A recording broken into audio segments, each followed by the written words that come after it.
Morning, fellas. Welcome to the second broadcasting of BSPN as we look to the upcoming weekend of fantasy football in the Goon Squad Elite League.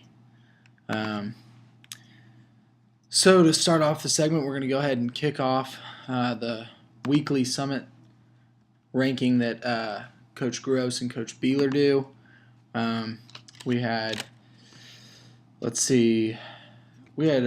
first game, John was a significant favorite over Coach Freeman with a score of 85. Tyler had a 124. Next segment, we're going to have Coach Gross. This will be next Friday, so a week from today. Coach Gross is going to come on, explain the ranking summit, how they do it, their little formula.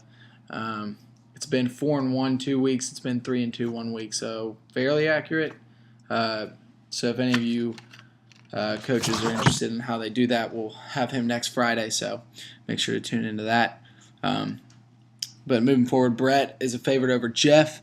Brett has 54 with Jeff at 84. Those are the two lowest out of all 10 teams in one matchup, so it should be a good matchup. They've got me favored at 101, Elliot 117. The lower the score, the better, obviously. So they've got Jacob and Michael, the battle of the 0-3 teams. Who's going to start their turnaround between those two? I don't know. But Michael is favored to win that game. And then you got Brad losing to Patrick, according to the Ranking Summit. So that's the Ranking Summit segment. As far as game last night, San Francisco against St. Louis, we had a few people playing. It wasn't a huge fantasy game. Frank Gore led all scores with 21 for Coach Coffin, who I'm on. Anquan Bolden had 15. Finally showed up for Patrick. Let's see if Patrick had him playing.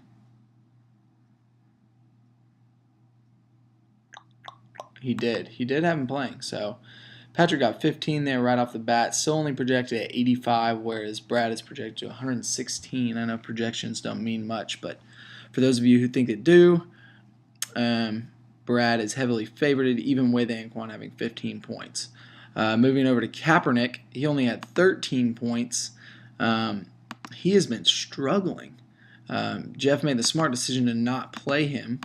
That's Jeff's backup quarterback now. Probably was going to be his starting quarterback with that first week of 32 points. Then he went on to 5-4 and then 13 last night. So weak outing by Colin Kaepernick. Jeff makes the good decision to keep it on his bench. Another scorer was Vernon Davis for Coach Freeman. He had 7 points, which is respectable for a tight end. Very respectable. So he got 7 points off of his tight end. Not too bad. I'm sure John's okay with that. I'm sure Tyler's okay with it. So we'll see how that ends up turning out as they move forward in their week. Then we had next score was interesting. San Francisco's defense put up 13, which was a very good turnout for a defense, and Michael chose to play them.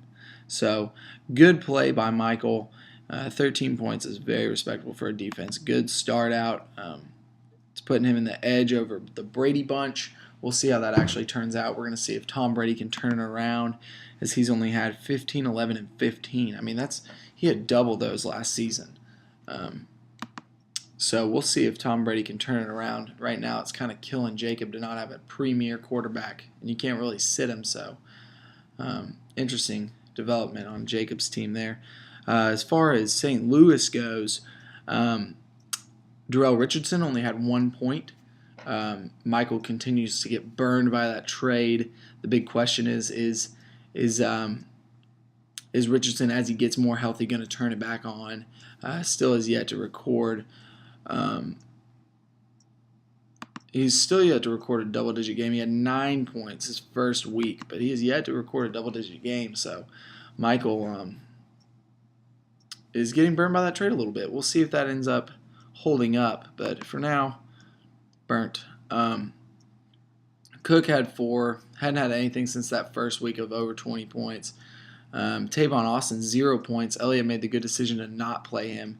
Matthew Berry had him on his Love list, and a lot of people were real high on Tavon Austin. Elliott didn't play him. I think it's because he hadn't checked his score or his game, because he's still got Aaron Rodgers in there with a bye, and just hadn't really paid attention this week, I don't think. Could be wrong, but Sam Bradford had 8 points. Second week in a row that he's struggled. He's sitting on my bench, so we'll see if I end up keeping him. He had 19 and then 28 his first 2 weeks. Felt pretty good about him as a backup quarterback.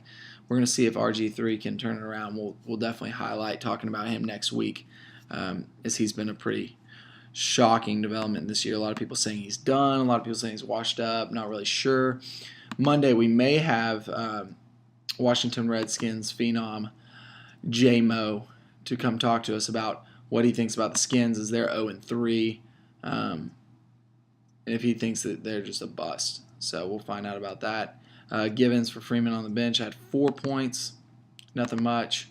Some people are high on him. I've never really understood it. He's so far had 2, 12, and then 3 and 4. So he's had 3 bad weeks, 1 good week. So that's the recap of the game last night. Looking forward to this weekend. Starting off with Blitzburg Rainbow Nation. We got Blitzburg projected at 135. It's got a pretty ridiculous lineup sitting at Peyton Manning, Adrian Peterson, MJD, and then Reggie Bush. So he's going 3 strong on the running back. He's got Julio Jones, still in. He's still listed as questionable. That's kind of developing. It's going to be a game-time decision. He was limited in practice. I'm sure that he'll be all right. He's got Jason Witten, Wes Welker, Patriots D, and Matt Prater, so looking pretty good. Now, Jeff has Broncos D playing Philadelphia. I like them to have a lot of points this week. I just think that the Philadelphia Eagles are struggling, and the Broncos secondary is pretty strong, so Eagles like to throw. We'll see if that ends up turning into something. This is going to be a heavyweight game, I think. Russell Wilson at the QB for Jeff, and he's got Matt Forte, LaShawn McCoy, and DeMarco Murray. As we can recall, Forte last week had 16, LaShawn McCoy had 24, and then DeMarco Murray had 27. So he's got some juggernaut running backs. So this is going to be a battle of the running backs. Peyton Manning may pull Brett ahead of Jeff. Jeff's wide receivers are lacking a little bit too, and Larry Fitzgerald and Torrey Smith. Is he going to play Hakeem Nicks? I don't know. So definitely a running back heavy game there. Moving over to Jesus Ballers playing Tally's Friends. Looking at the predictions. Brad's supposed to spank Patrick. Patrick's put back in Drew Brees. Is that going to go back to burn him? I don't know. He really needs to trade off a quarterback. You can't really go back and forth on quarterbacks. It'll kill you. You can do the same thing with running backs or wide receivers, whatever. I'm doing it right now on my team with wide receivers. I can't pick who I'm going to start. You just got to either trade people off or decide who's going to start, and that's it. Development-wise, Brad is keeping in Trent Richardson over Ahmad Bradshaw. Pretty bold prediction. I would almost like playing both of those running backs against the Jacksonville defense that struggles. Who knows? He's got Trent Richardson, Darren McFadden, and he's got Brian Hartline in with Calvin Johnson and Nate Washington. So he's wide receiver heavy. Brian Hartline and Nate Washington both have really good free agency waiver seasons so far, and he picked both of them up. So we'll see if Brad can get those guys going. That's a pretty big risk, but could turn out to be pretty good for him. Antonio Gates has been a really good turnout for Brad too. He was kind of risky. They were saying he had really good health. He's had 12 and 11 last 2 weeks. He's got Dallas this week. Look for Antonio Gates to have a good week. Andre Johnson for Patrick is listed as questionable. He's always having problems. Shin.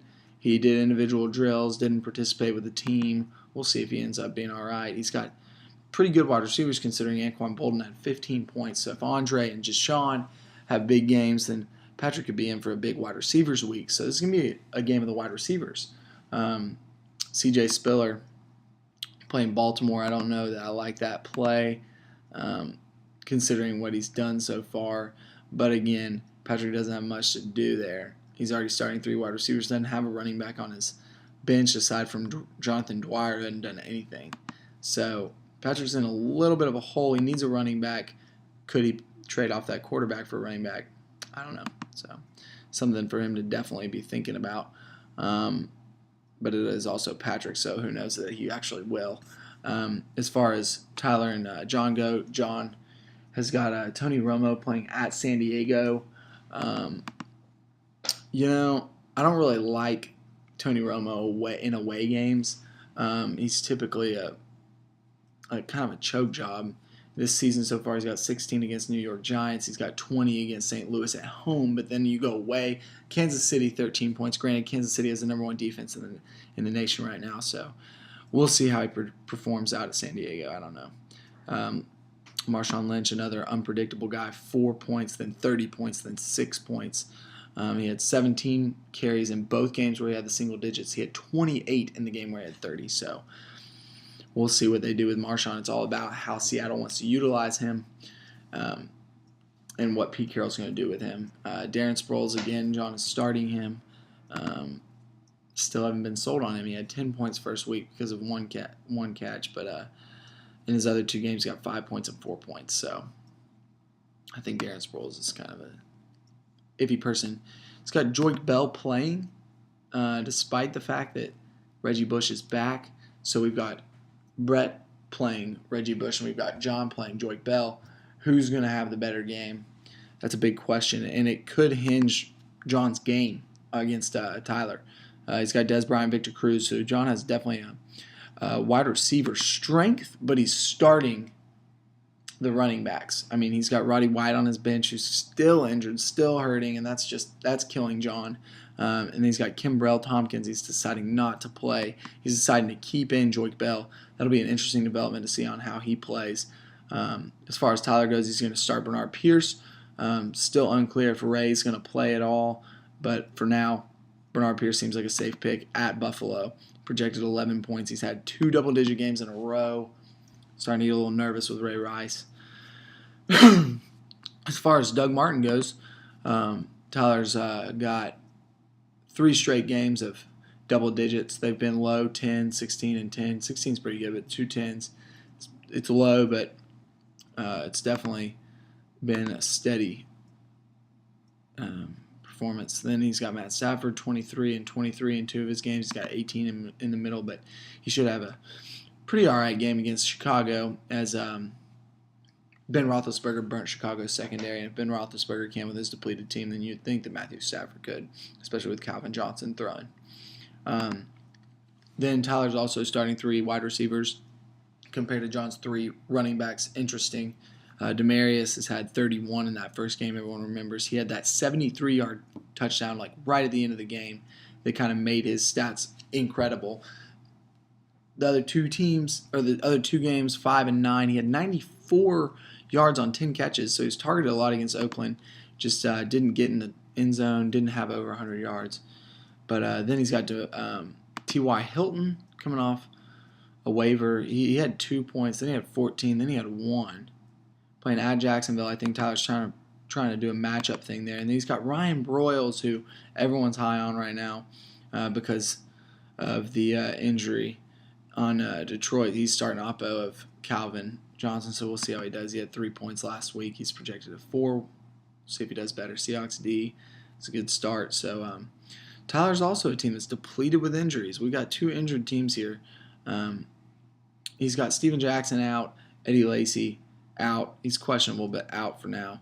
And then, not to mention, Randall Cobb has a bye. Eddie Lacy has a bye too, so that hurts Tyler as he's got those bye games. Moving over to the 0-3 matchup, toilet bowl for Michael and Jacob. Michael is starting Terrell Pryor, which is a big decision. He's got 21 points, 10 points, 19 points. Definitely got some rushing in there in that aspect. He's got Jamal Charles, Bylop. He is playing Bylop Powell, so that's a big decision. He had 27 carries last week, 150 yards, so I think they're definitely going to depend on Bylop. That's a good start. He's starting Stephen Ridley. It's been messing with Michael. It's really been messing with Michael, and I know he's struggled with that. He's got 2 points, 4 points, and 3 points in 3 games. I love Steven last year. He killed it, but I think it all depends on when Belichick's going to decide to trust him. He's yet to give him over 15 carries. Belichick doesn't trust him right now, so it's the question of when is he going to start trusting him.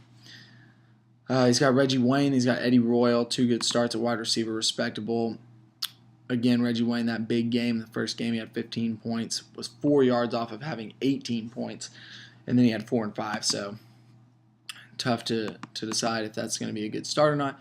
Eddie Royal, 14, 27, then 3. So there are these drop-offs. We'll see if he turns it back on against Dallas. Jacob is starting Eric Decker, who had 21 points against that Denver wide receiving core. You never really know who's going to have the big game. You never know who's going to not. So it's not a bad start. It's just, how do you predict that? I don't know. So Jacob also has James Starks and James Jones out on a bye, as well as Steve Smith. So Jacob is depleted on the byes. So Michael's getting a little bit of a break there. He has D'Angelo out and the Panthers D. So they both have some byes going on. He's got Julian Edelman and A.J. Green. So if Tom Brady connects with Julian Edelman, that's a big swing for Jacob. So we'll see how that works out. Moving over to me and Elliot's game. I'm sitting at 2-1. Elliot at 1-2. Elliot's lost 2 in a row after starting 1-0. He has Aaron Rodgers in with a bye, assuming that he's going to start Joe Flacco. That'll be an interesting game as he plays at Buffalo. And then we got Arian Foster, who is probable. He is yet to have a huge game. He had 8, then 15, then 5. A lot of people calling for Ben Tate right now because he seems like he cares more than Arian Foster. Arian Foster kind of has this bad attitude. Threw the balls under the bus. That was a big screw that guy, man. Elliot's going 3 wide receiver heavy. So am I. Antonio Brown, Brandon Marshall, and Pierre Garçon. For me, he's got Mike Wallace, Vincent Jackson, and Marquez Colson. So then I've got Giovanni Bernard starting right now, as well as Chris Johnson, kind of waiting on that Ray Rice development. Right now, he's officially a limited participant in practice. We're going to see what they end up listing him on Friday, but for now, Ray is on my bench, as well as Dwayne Bowe and no Sean Marino. Hard to decide. I got a freaking big bench in a big team, and I just don't really know who's supposed to go in right now. It's really messing with me, making bad decisions. Last week caused me to go 2-1, which was a big upset. As far as I'm concerned, I mean, Patrick has a good team, so it wasn't a huge upset. As we have a 3-way tie in the Pussy division, 2-1, and then we got 2 teams at 1-2 with Brad and Elliot. Who's going to separate this week? Who's not? Right now, Tyler and Brett have separated themselves from the rest of the division at 3-0, and then you've got John at 1-2, and then you got the 2-0-3 teams. John, with a win over Tyler, goes to 2-2, and Tyler goes down to 3-1, so it closes that gap significantly. It's just a question of how it's going to end up going. So, fellas, that is all I have for you today. I hope that y'all have a good weekend. Only got 10 more weeks of the first semester, so not too shabby. Just get through this senior year. Also, another interesting development would be how the DeAndre Hopkins turns out going against Houston, or with Houston against Seattle. I'm interested to see on how Houston handles after having that bad game against Baltimore. I'm really interested in DeAndre Hopkins. I'm really interested in Andre Johnson and how they're going to go forward in their passing game. So that's all I got for you, fellas. Have a good weekend. This is BSPN signing off.